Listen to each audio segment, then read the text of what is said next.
अब मैं हर लम्हा तेरे इश्क में जलता हूँ, और इसी जलने में सुकून तलाश करता हूँ।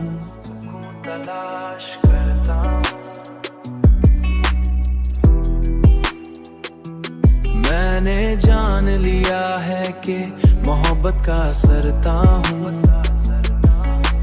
मैंने जान लिया है कि मोहब्बत का असल हुस्न उसकी शिद्दत में है, उसकी शिद्दत में है। हो ये ही शिद्दत इंसान को एक नई पहचान देती है।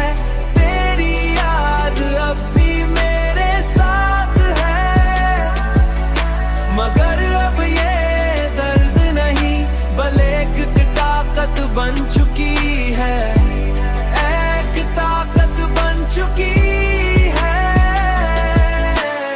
एक ऐसी ताकत जो मुझे दिन जीने का हौसला देती है। शायद यही इश्क का सबसे बड़ा कमाल है, बड़ा कमाल है।